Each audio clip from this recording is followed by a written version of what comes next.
three, or I don't know. 1, 2, 3. I think so. I think we do. All right, so let's start. My name is Renee Kinsella. I'm the chair of the Budget Education and City Services Committee of CB5. You guys know that's BEX for short. Julie Chu is the co-chair of the committee. I need to apologize. I sent you out just a few minutes, a little while ago, that there has been a change to the agenda in that we've moved Eric Botcher's mental health plan and Senator Hoylman's mental health bill to our next month's meeting. However, we still do have 3 agenda items: public bathroom prototype opportunity, the update on the City Council Intro 258, which is public restroom legislation that came out of the Manhattan Borough President's Office, and a review of the Public Restroom Task Force resolution.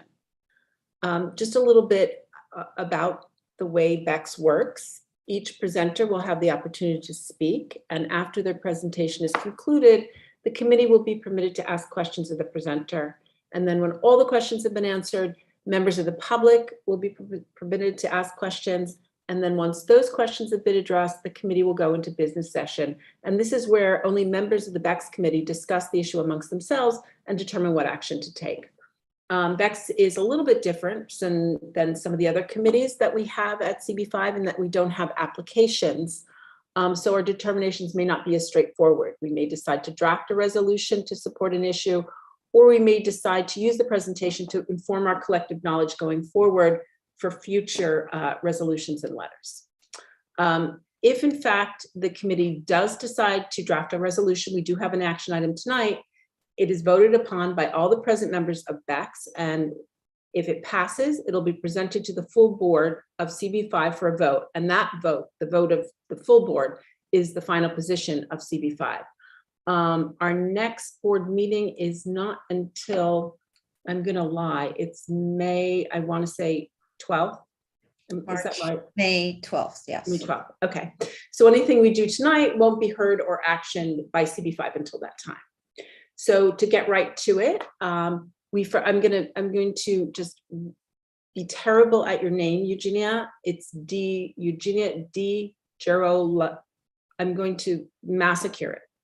It's terrible. I'm so sorry. So sorry. I knew I would massacre it. So I'm going to let you say it. You've been working with students on a public bathroom prototype, and you're going to tell us about the opportunity. And I'm so sorry for my pronunciation. So I'm going to turn it right over to you, Eugenia. Thank you, and no worries at all. It's a really hard one to pronounce. So I'm Eugenia Di Girolamo. I'm here today. So first of all, thank you so much for giving me the space to present to you this potential opportunity. Some of you may know me, but I'm the Deputy Director of the Urban Design Division at the Department of City Planning. Though today I'm not here presenting to you in my official capacity with the Department of City Planning, but I'm presenting to you on behalf of a university in Italy that I collaborate with. I teach there a workshop every year on urban resilience and everything that means as part of their Architecture for Humanity course. So this university, so as a background also, I'm Italian. I was born and raised in Italy. That's where I went to school at the University of Bologna. I always try to, since moving to the US, I always try to give back to the academia in Italy. And that's why I've been involved with this local university called YAC, so YAC. In English, it's a little bit funny sounding, but it's started as a competition group called Young Architects Competition that would set international competitions for students just right out of architecture school so that they could get international opportunities that would be leveraged through prize money so that they could really help started their career and building their portfolio. A few years ago, they decided to also create an academy, which offers postgraduate courses that are very technical. One of them is, for example, architecture for exhibition, and the one I teach this workshop in is architecture for humanity. And so through this course, the students, which are an international group of students based in Bologna in Italy, they explore topics that are related to any type of social issue or humanitarian crises.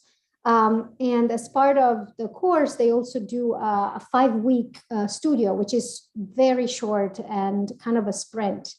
So last year, the university asked me if there were any topics that we felt that would be important to explore in New York City. And through a little brainstorming that we had within our group, we decided to propose the idea of conversations or public bathrooms because of their really strong need. We really see it as a social need, as an infrastructural need. So the students did a lot of work, and I'm going to share some of their projects, if that's okay with you. So you have an idea of the amount of work that they've done, which again was really huge. So you should be able to see my screen. Let me know if you don't. But they really did a lot of work for the amount of time that they had. And of course, they started with a lot of research. As you can see, this particular group did a lot of work at understanding where the restrooms are in New York City, if they're in park, in subway stations. Of course, there's issues with operation hours and bathroom being functioning or not, or opening to the public at all times. They looked at homelessness and also other type of data, including rate of unacceptable restrooms, which they found in the comptroller's website. Then they did a little bit of a closer study in Harlem to understand local condition. And then this being an architectural or architecture course, they really then looked at potential design solutions to this issue. They created this group in particular. They created this very cute cartoon, which I thought was quite smart to introduce their proposal. And I'm going to try not to make you too dizzy, but I'm going to walk you through some of their proposal and kind of how they approached the problem. Of course, this it was started as a spatial problem, and understanding all the different things that you can see from the side here that they wanted to incorporate in their proposal. Every group really looked at adaptability and flexibility, understanding the core of the structure and then the skin of the structure and the roof. And of course, the replicability or understanding how these facilities could be modular. And of course, all of them would have to have universal access. So let me walk you through it. So these are some of the more technical requirements that the students looked into, and the type of almost like a menu of options that could be integrated into some of these pods, starting with some basic things, but then also looking at potential adding showers or other things. And they created this basic module for each service, which could be the toilet itself, the shower, a washing station, and then you can start to add things one to the other. So you can have a toilet and a urinal, or just urinals, and kiosks that are freestanding. Some interesting things are communal washer dryers, which in New York City, I feel like that's a big deal, having something like that. And as you can see, the proposal is, they went through some architectural technical details on how to make it happen. And they also looked spatially at some places where it could be placed in Harlem, for example. And there's a lot of detail. As I said, they really went through a lot of details into the skin of these facilities, potential apps on how to access the facility itself and how can they start to aggregate different modules in different ways, which I thought was quite smart.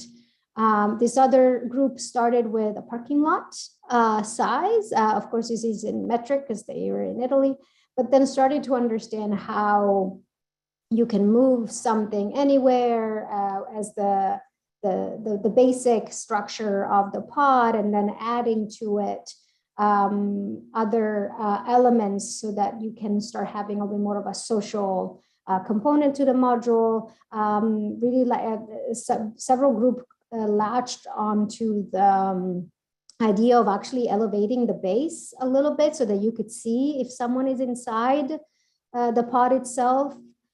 Fabric to open and close potentially, maybe some art. The module could be as big or as small as you would want, and you could add onto it. So you can start to create multiple modules if you can start taking over multiple parking spaces. And they started really understanding in the different configurations all the things that could be located at each location. Then another group explored transportability of these pods, and again played with the idea of the size of a parking spot and what could be achieved. And it was interesting for me to see that some of these measurements are actually allowing some of the universal access that these facilities that we would want this facility to have. There's a lot, again, of modularity and exploration with having modules, the pods that are modular. I can kind of like stack on each other and add features depending on how much space there is. And this group, again, had a kind of like a basic core, and then they also played with the idea of the skin, and that could really house several different things like a bench, light, advertising, a green wall, or art, for example. And then I'm going to walk you very quickly through just two more. This was interesting that they used pipes as the skin, and so the pipes could be pulled in and out, and so they could create different things. For example, this one was also a bike rack, which I thought was interesting as an idea, and they really used the skin of the module itself as something that could be used for other uses. And they got really creative on how much space the technical elements of the facility would require. And again, all of these solutions are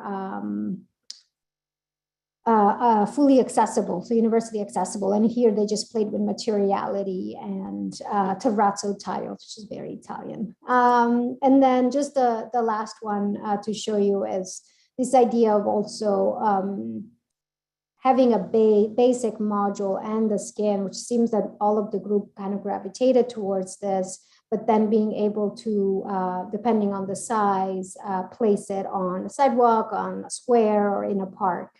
And they also played with this idea of just lifting the skin a little bit so that you can see on the ground if there's people inside the pod itself. And I'll stop sharing, but I can share a link for you to take a look in more detail at these proposals if you would like.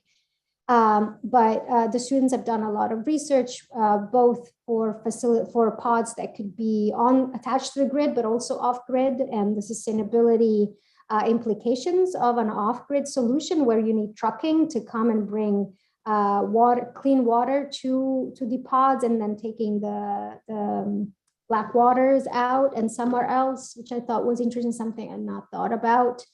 But I guess based on this amazing work, what I'm actually here to just share with you is that the university was able to secure funding from an Italian industrial group called the Manni Group, MANNI, which is a steel, they produce steel, but they also produce bathroom pods for hotels. So they do prefab bathrooms, and then they're just inserted into hotel rooms at a very high quality solutions for something that is prefab. And the group, through their philanthropic arm, has allocated funds to the university for actually, they liked the work so much that they've allocated fund to produce a prototype. They would be willing to finance the construction and the placement of a prototype of a bathroom pod. And we've also convinced them to cover some of the maintenance that will be required. Something interesting that came through this work is that what the students told me is that through their research that they realized that we as much as we tried to automate these facilities in the past few years, they actually realized through the research that there's more of a need of a human touch. And they felt that what they've realized is that actually having an attendant by the facility to explain to people how the facility works, to make sure that if they have questions, this person can answer them.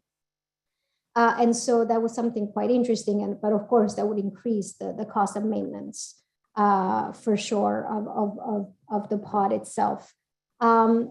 But I guess what I wanted to share with you is that this work has happened. The studio has wrapped up about a month or two ago.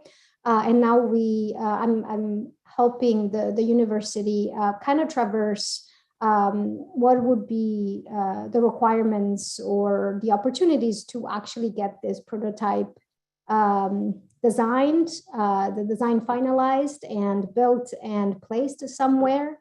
And so I've been talking to a few local bids to understand what the interest is and what potential locations could there be for this prototype. So I would welcome any comment or any idea you may have, potential locations that could work. This is of course not endorsed by the Department of City Planning, though through my role at City Planning, I've been coordinating some feedback from different agencies like PDC and DOT to also guide the university and the group in their search. And so it seems that right now the two major things that they need to figure out is an architect that would be hired to finalize the design, and then also, again, a location, so that the design could also respond specifically to the needs of the district, the community, and the physical location itself. So this is what I came to present to you, and would love to just hear what your comments are, any suggestions you may have. I know this is a topic that you've been exploring a lot, and so I'm just stepping into it. I just have done that in the past few years, so would welcome any comment or recommendation or suggestions you may have. And again, if you would like to view the proposals in more detail, I'd be happy to share them. Thank you so much. It would be great if you could share it in the chat, or I can disseminate it out to the committee. But I'm sure people have questions and comments. So what questions and comments do you have?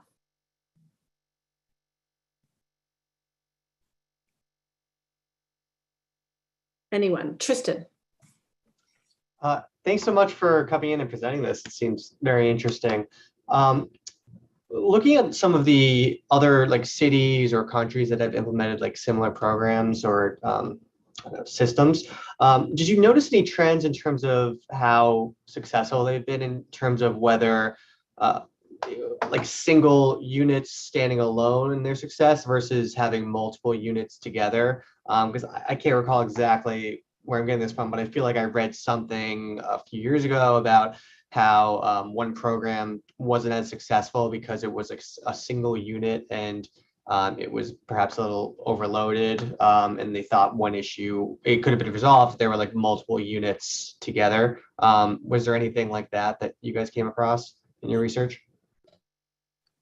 Yeah, that's a great question, actually. And I think something that we would want to be mindful is that this would be a prototype. So to test a few things spatially and from a systems perspective and like grid off grid. So it would just be a test. And I think we need to take it as that because the funds are for just one of these. But I do agree that, and from what we've seen, from what the students have told me through their research, is that definitely a system-wide there's a clear need, because like you said, if there's just one, then the system gets overloaded. But there are standalone facilities that we found both in Tokyo, and as you can imagine, they're beautifully designed and perfectly clean at all times. And then also the Paris system of public bathrooms seems to be quite a good one as well. It's pretty well used, and the way they decided to go about maintenance is using advertisement on the outside. And so that is what pays for the maintenance of the facility themselves. And to be honest with you, I feel like Julie would know a lot more than I do about this, but these were the two examples that were mentioned. And the Tokyo ones were part of actually a competition from several architects that kind of gave their spin on the public toilet concept and produced very interesting solutions that are quite unique. Yeah, I'm sure. And then just one suggestion. I know you mentioned that you're talking to a number of bids. I know like last week I was on a call or a meeting with the Times Square Alliance, and they were talking about this. So if you haven't talked to them, they would probably be a good place to start. I have talked to them actually, and I'm very glad that they're talking about it. So I'm really glad to hear, and I really thank you for Julie. She put us in contact. So definitely conversations that we're having with them. Other questions or comments from the committee? Laura. Hi, thank you so much for that presentation. It's really interesting, and I'm familiar with the public bathrooms, and I've been to Europe. And the question that I have is, are they planning for a fee? Because in Europe, we have to, we have to have some change to be able to get into those facilities. And if so, then if we utilize that here, or we use that here, I don't think that would, then the homeless people will not be able to utilize those, because I don't think they will have enough. I mean, even for a change, they would have to scourge for to get money from somewhere. So. Yeah, that is a great point. And access and accessibility, not just like physical accessibility, but actually being who's going to be able to use these, is something that we really push the students to explore, and that they were very interested in. As you can imagine, like the easiest thing is like you have a quarter, you put it in, then you use the restroom, then you take it back when you leave, or just actually use it to pay for the facility. But definitely something that we understood right away, that it definitely creates a barrier of entry, like a little barrier of entry to use the facility itself for people that, I rarely have a quarter on me either. So something that the students have explored is the idea of using apps, and of course there's a limitation in that as well, but I thought that was quite interesting, to using an application on your phone where you can see where these are located, and using the app to enter the facility. And they had thought of actually a training program where the unhoused would, if they're wanting to, they could receive training on how to take care of these pods or facilities. They would help maintain them, for example. They could be the attendant that is there, and through their work, they would get almost like points that would then allow them to use the facility. Of course, this is, I don't know, there are some issues with that, as you can imagine, but I was quite fascinated by the idea of having this as an opportunity also to give people that don't have a home right now to be trained for a job, and then using that to either gain money or just gaining access to these facilities. But it is something that the students have explored marginally, and I do think that having an attendant there also would help with that person allowing people to enter without having to pay a fee, but still being there.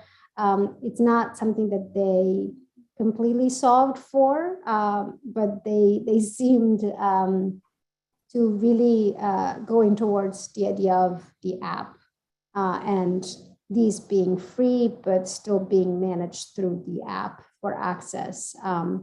But not something that they focused on, but clearly something that needs to be thought of in a lot of detail to make sure that as many people can use them as possible. Thank you. Any more comments or questions from the group, from the committee? Chuck. Mary, I'll be fast. Eugenia, thank you for sharing this interesting study with us.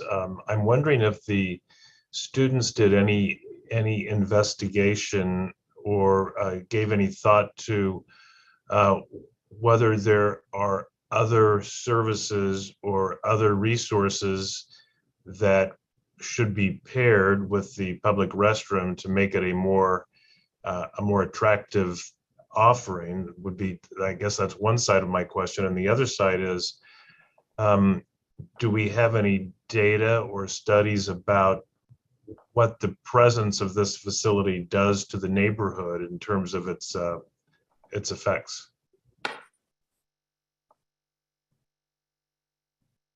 Yeah, thank you so much for that question. That's a great one. And something that I've learned from their analysis and also just from conversation I've had is that there is definitely a stigma on public restrooms and the idea of, and I think that it's a barrier to use. Some people decide not to use them because of this idea that they can be not clean, or you don't know what you're going to find inside. Or that they're only for people that don't have a home. So there is something that kept coming up about almost like people define that to me as marketing. Like, how do we market these facilities as infrastructural needs and not just something that is for a specific set of the population. I've not, in the work that was shared with me, I have not found any data on what a facility could do to a neighborhood. I wonder if Julia's found something in her research, but that would be really fascinating to understand for sure. And as part of other services, the students got very creative, and we started with just having one toilet and potentially a shower, which is something that we've heard it could be a need specifically for the unhoused population of New York. But they also, as I mentioned, looked into potentially adding a washer dryer, which I thought was an interesting idea, but also having a unit where one unit is accessible and the other one is not. So pairing them together so that you're saving space, but you're actually providing two bathrooms. Or something that I've heard that was really a need was a space where mothers could breastfeed their children, which I personally am not a mother, I had not thought of, and I thought that was something simple that could be, that spatially doesn't require that much space and could really be tagged onto a bathroom unit, for example. So that was fascinating to me. And then what everyone has mentioned is art. So using the skin as more of an art piece rather than just a normal skin, so that it actually becomes more of an installation in the neighborhood. And having that component really makes the public space feeling, it basically enhances the public space.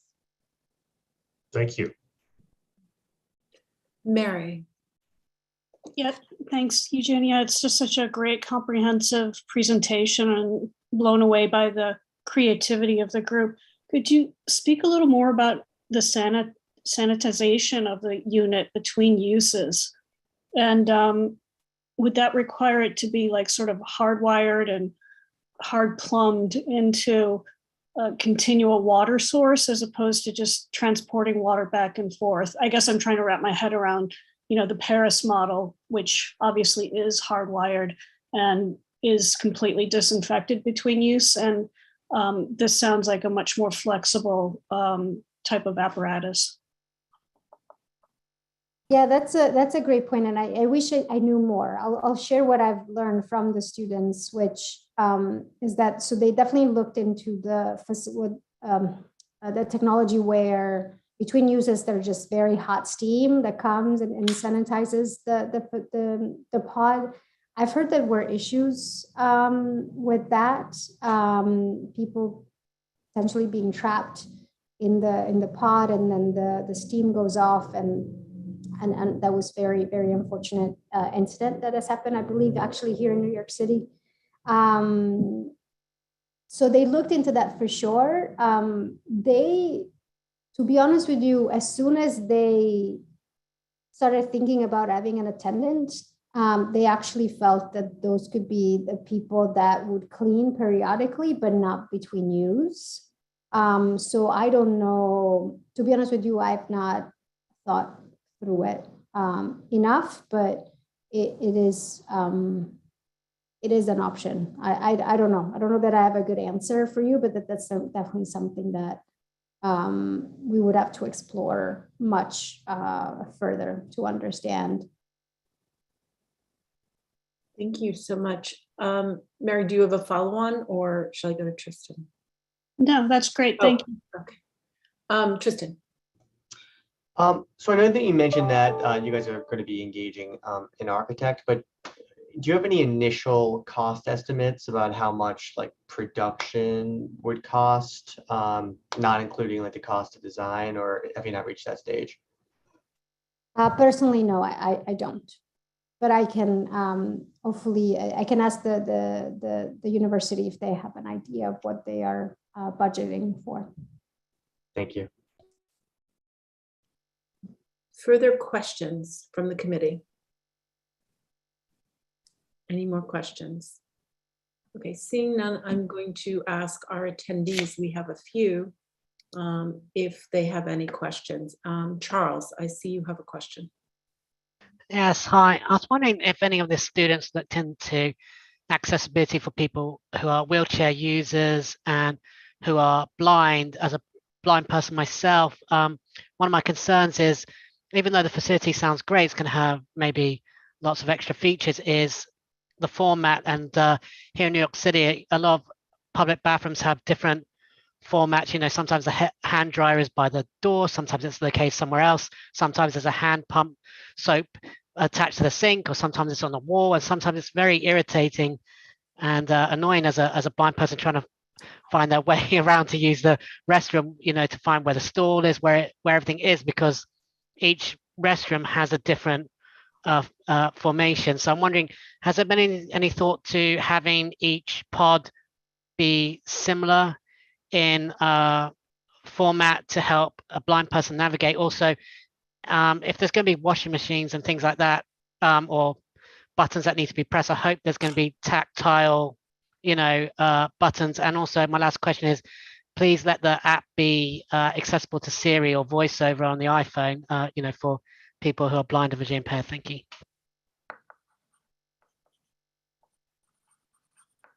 Thank you so much for that comment. So we work with the students. The basis of design was that the facility would be universally accessible, so accessible to anyone with any type of impairment. And so I believe that they also looked into visual impairment, but I would have to get back to you on that. But that is a really, really great point that I'll report back to the university as well. Thank you. Any additional questions by members of the public? Seeing none, I'm going to turn back to the committee for any comments. Any comments by the committee? I don't know if, Julie, if you want to say anything. No, I mean, we're very excited to hear about the opportunity for this prototype, and you know, we're actually trying to help push this along and get this installed. So hopefully we can have periodic updates with the committee, and once we find a site and figure out the design. So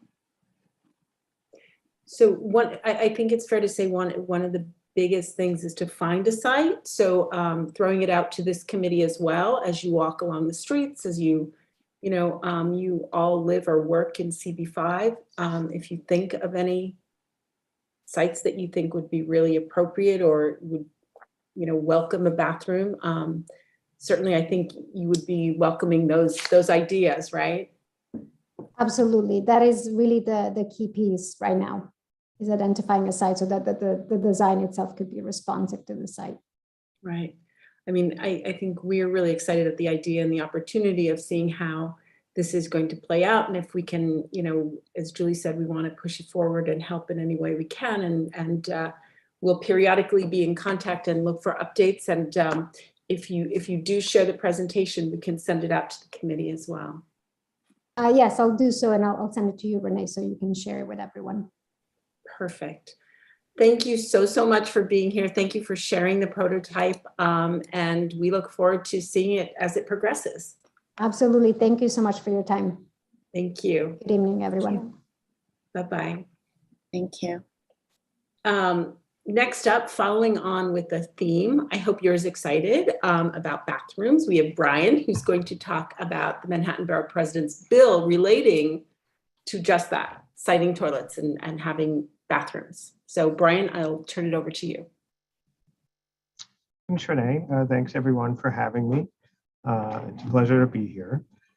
So as Renee mentioned, last week, Borough President Levine, together with Council Member Rita Joseph, introduced Intro 258, which is a reintroduction of a bill that addresses three topics that Borough President Levine feels strongly about: public health, equity, and quality of life concerns. It would require the city, namely the Department of Transportation and the Department of Parks and Recreation, to submit a report to the mayor and the Speaker of the City Council, which would examine the cost of constructing new public bathrooms, identify challenges regarding construction and maintenance, as well as community opposition. It would also include recommendations for implementing safety measures in new public bathrooms. And it would, of course, importantly, identify locations, at least one in each zip code, for the construction of new public bathrooms. It would also require, of course, the city to solicit input from community boards on potential sites. The bill was, as I said, introduced last Thursday. So it has not had a hearing yet in the City Council. But of course, the Borough President's Office will let the community boards know when a hearing has been scheduled. And of course, we'll encourage everyone to testify at hearings. And it's important, I think, to stress that this legislation would be just the first step really in the process. And that the Borough President is also going to be working to advocate for opening up existing public bathrooms and making them more accessible to the public. But this bill deals specifically with essentially requiring a report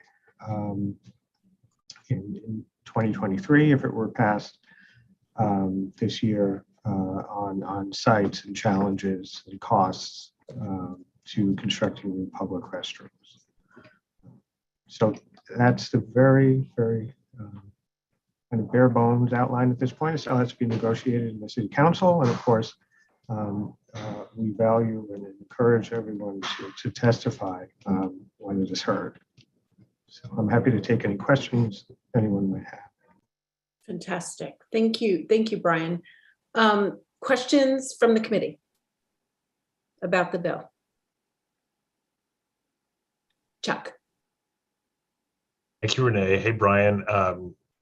Great idea. Is anyone going to be opposed to this bill to do this study? Well, I think, certainly many people have raised concerns about ensuring that new public restrooms are secure.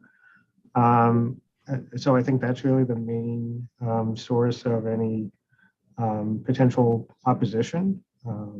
But in terms of just doing a study, I don't know that there's been vocal opposition yet to that idea. Yeah, so that makes sense to me. It seems like the opposition will come from the details, but the notion that the city would be better off if there were more public restrooms is kind of hard to argue with. So thank you. Thank the EP for his leadership. Thank you. It's my pleasure. Julie. Yeah, I guess my question is, will there be expense budget for the study? Because the problem with the bathrooms and why some of these bathrooms haven't been installed is that the priority is so low that the agencies don't get to it. It just sits on the table for so long. Yeah, so certainly there would have to be a funding piece when you're talking about the actual study, but also the actual construction of public restrooms as well as the maintenance that's required. That ensuring that there is funding and that this is a priority is really important. And certainly it's been a lack of funding has made many public restrooms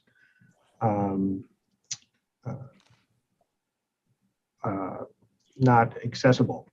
Parks, I'm sure, as you know, often is stretched very thin when it comes to cleaning and maintaining restrooms, and parks are actually one of the largest sources, if you will, or have many public restrooms under their or comfort stations under their control, and I'm sure that many would say that they need more funding in order to extend the hours and to really properly maintain them. So funding is certainly going to be a big, if not the biggest piece that we need to advocate for. And yes, even doing just the study itself certainly requires funding. Thank you for highlighting that. And then Brian, just to follow up, I did see a timeline for the study, right? They're supposed to produce the study by next year or something like that? Yes, so if it were to pass this year, the actual text of the bill, which I'm sorry.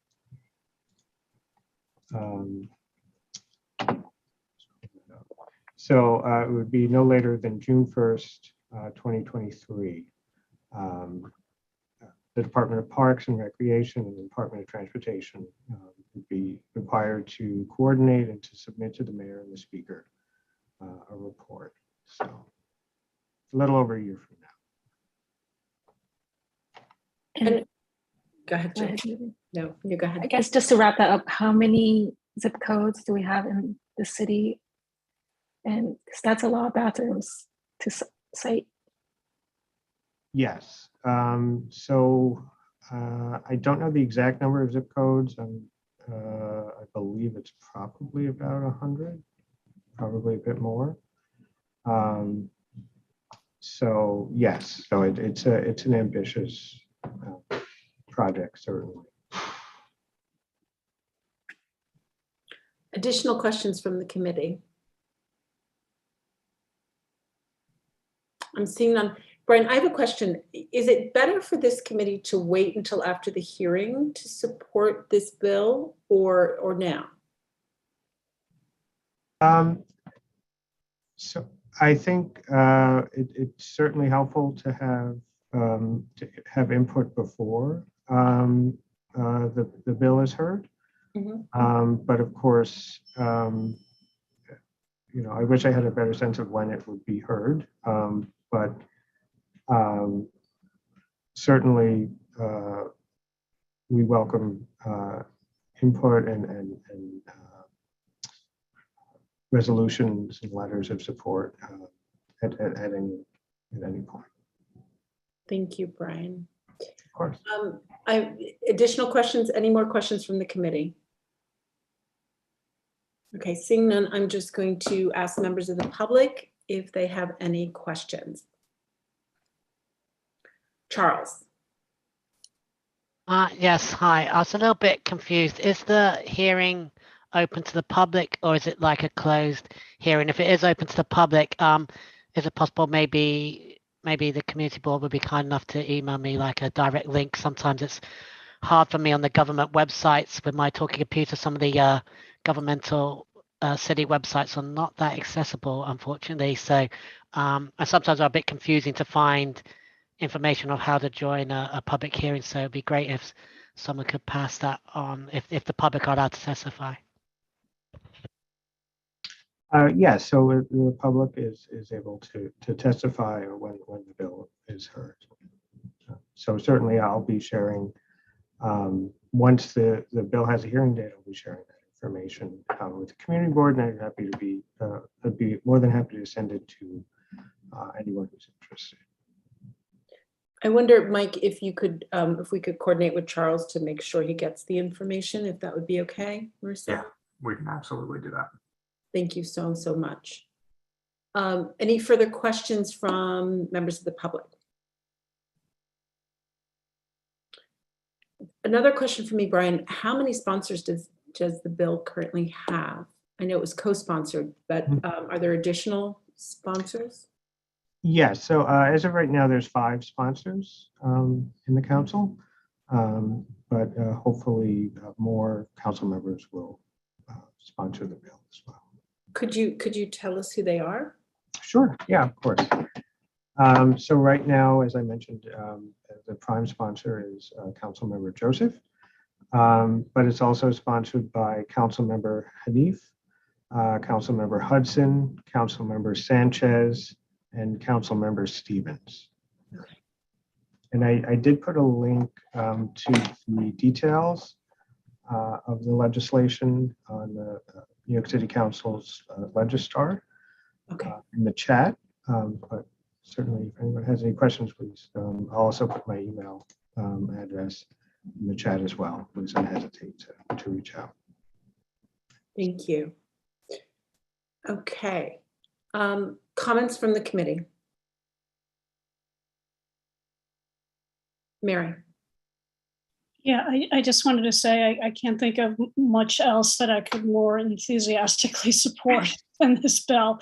Not to diminish the previous representative who gave a brilliant presentation about these portable or easily installable facilities. Running through my mind was, why aren't we making better use of what we have?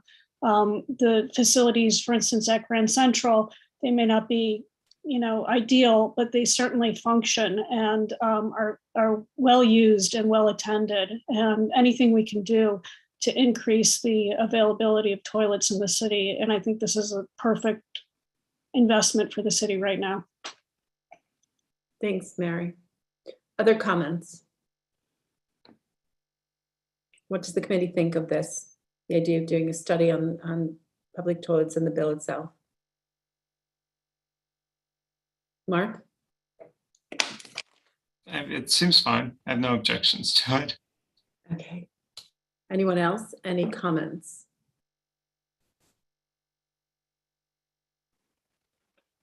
Okay, so I'm getting the sense that everybody is in favor of this, this bill.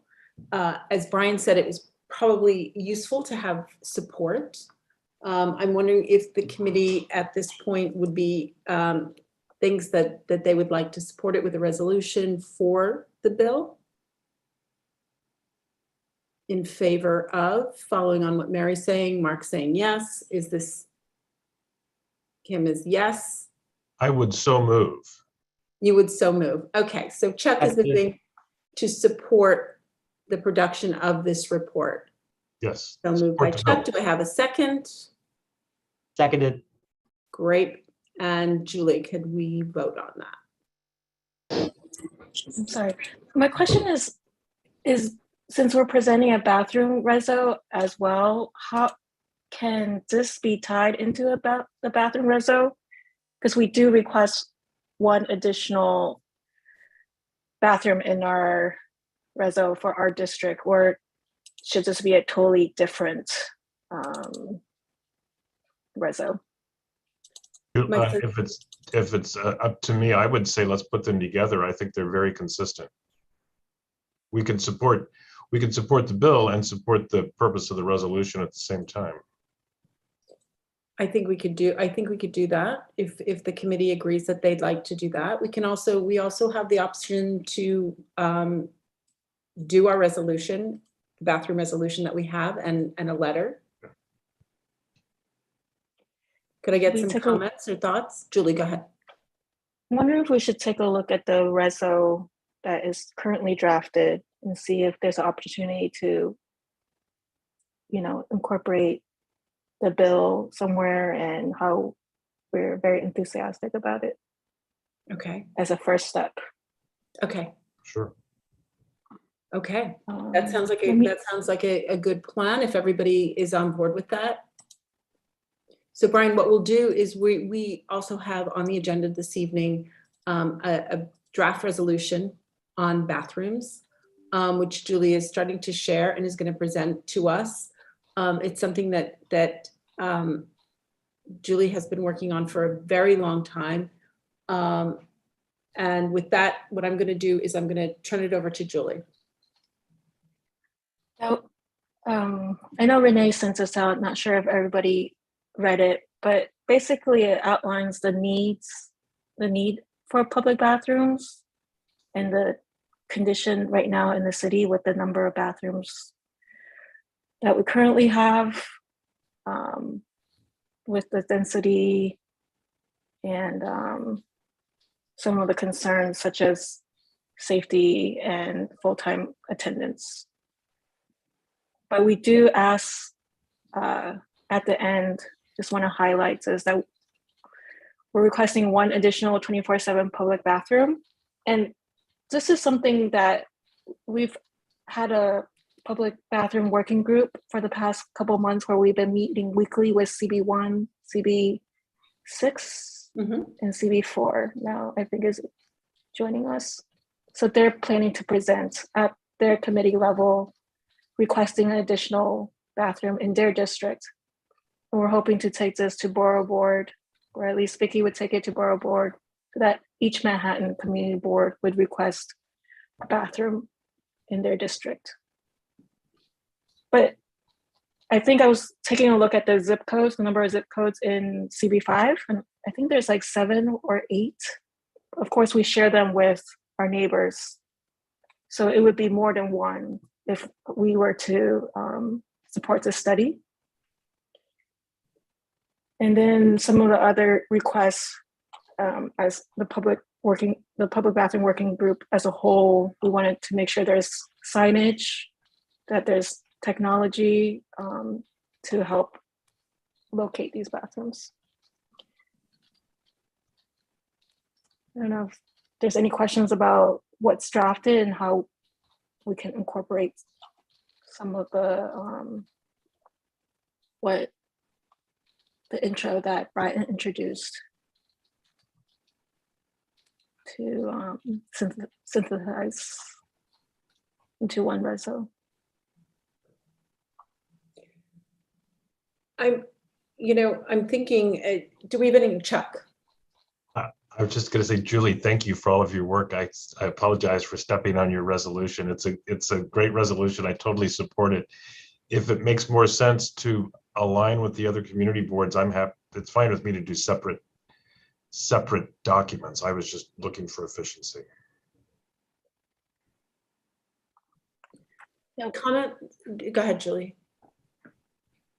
I think it makes sense to wrap it together, but maybe, others can speak. And I know Marissa has been part of our public bathroom working group as well. And I'm curious to hear your thoughts.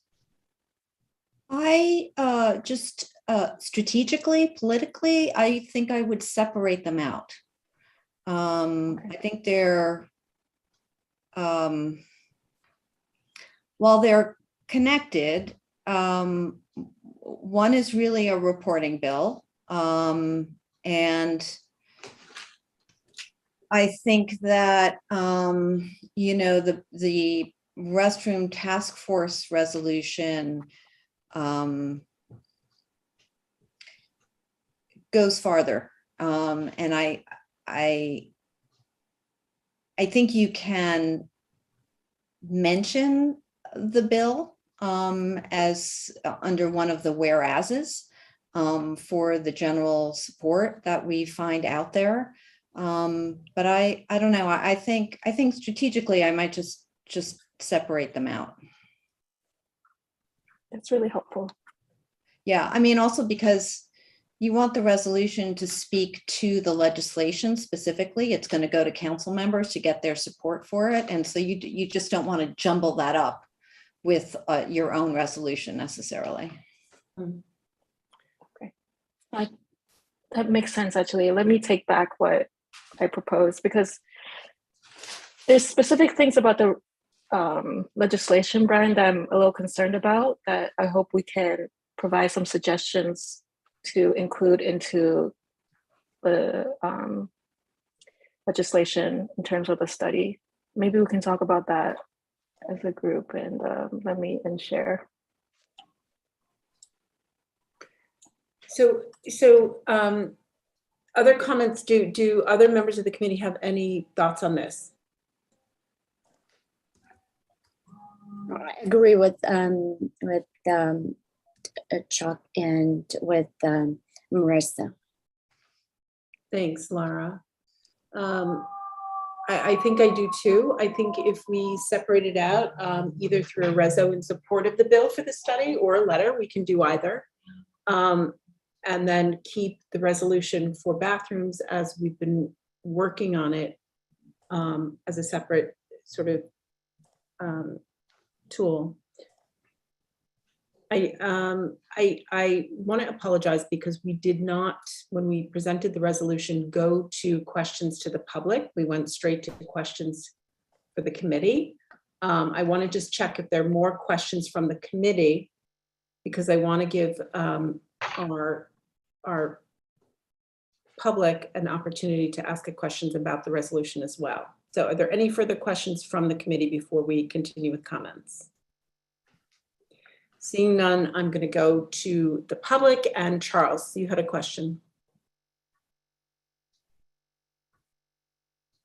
Yeah, sorry about that. Yeah, so I just had a quick suggestion, if you don't mind. It's just I heard people mentioning security quite a few times, and I just remembered something. In the hospital bathrooms, they have pull cords. If someone had, if someone's going to collapse or something and they need a medical attention, I'm wondering if another way, if attendants are too expensive, I'm wondering if there could be like a panic button or some sort of cord that someone could pull to get the attention of the precinct or something like that, or just to sound an alarm to either get attention or to maybe scare off unwanted attention. That's an interesting idea. Thank you, Charles. I think as the toilet working group has been working through just a ton of ideas and including and incorporating a lot of suggestions and ideas, I think that that's one we can take on board. So thank you. I think there's another question from someone who's 1646 212. You're muted, I believe. Do you have a question? They can press *6 to unmute, I think, if they haven't already. Hi, Renee. This is July. I raised my hand earlier just to make sure you guys know it's me calling in. I don't have good internet right now. Understood. Thank you so much, July. Sorry Yeah. about that. If I missed your hand No earlier. problem. Do you have any No problem. comments or questions? No, I completely agree with the larger picture that the city is in desperate need of more public bathrooms. So fully support the legislation, the resolution that we discussed so far. Thank you. Okay, I think we need to separate these two out. I think we've got them jumbled a little bit here in discussing them. So first, let's take the legislation and the bill in terms of support. Moving forward, I think that we generally are deciding now that we want to separate it from the resolution on public bathrooms. So just talking about the bill, are we thinking that a letter of support or resolution would be most effective? Thoughts? A reso is more powerful, right? In terms of getting it through to the council members. I'm sorry? A reso is stronger than the letter of support, usually. They go to the same audience. I don't know, Marissa, if you have a view on whether one is stronger than the other.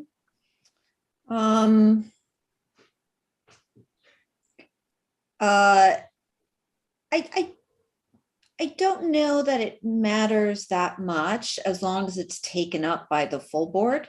So whether it comes in the form of a resolution, I think the impact is that it doesn't just come from the committee straight, but that it goes through a full board vote, and you can cite that in a letter or a resolution. To be honest with you, the only way council members see any of this is if we actively put it in front of them. So whatever we do, we can't rely on either the bill sponsor or the city council legislative team to pass it on to anybody. When I was in the city council, I never saw any community board resolutions unless we specifically asked for them. So we just have to be proactive in emailing it to every single council member.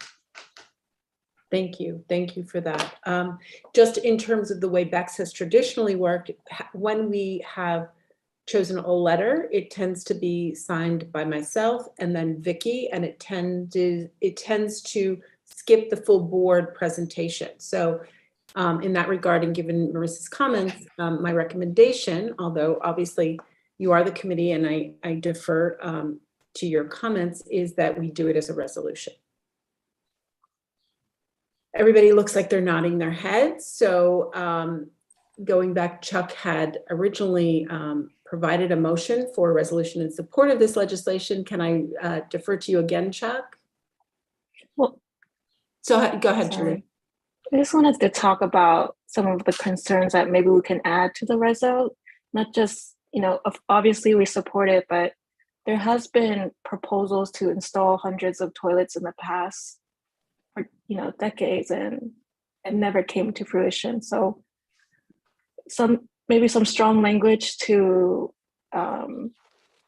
just help this actually come to fruition. The study itself, you think installing bathrooms is hard, but getting a study done is can be just as hard. And just how do we, how are these agencies going to talk to each other? How are they going to when are they coming to the board?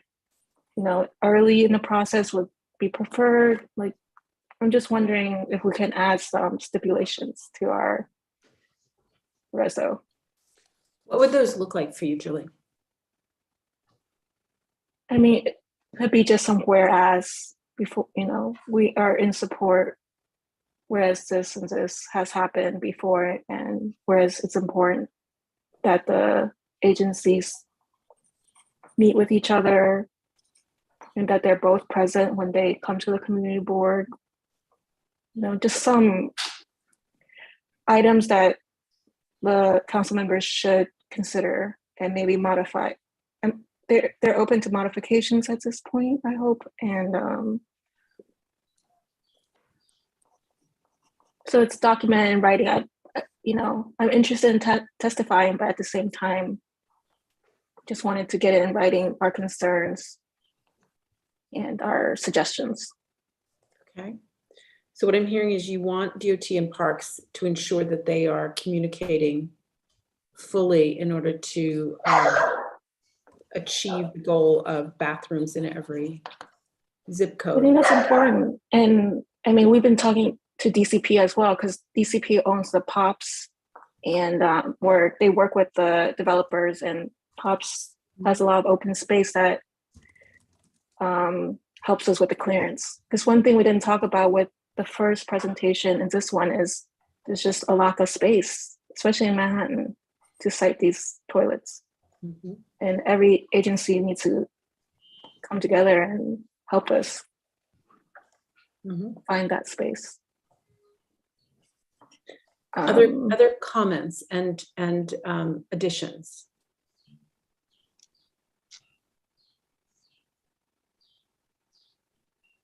Any other things that you would add to it, Julie? Go ahead. I think also transparency, because they've been doing the study for APTs for the past 15 years, and they've only installed 5 in 15 years. I'm curious, how many sites have they looked at? So we're not just starting from scratch.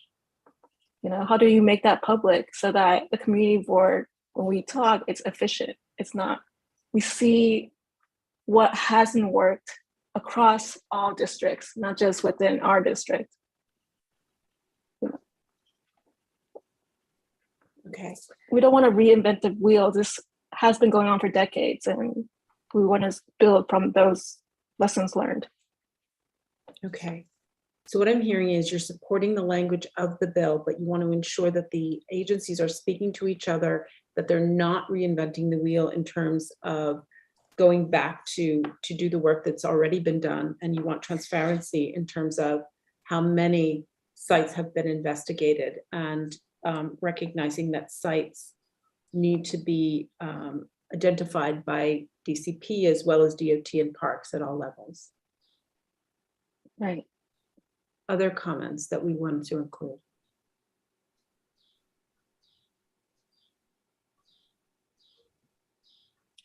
I'm Go ahead. happy to draft this reso and send you guys a draft, knowing that there are some concerns that and we have some suggestions.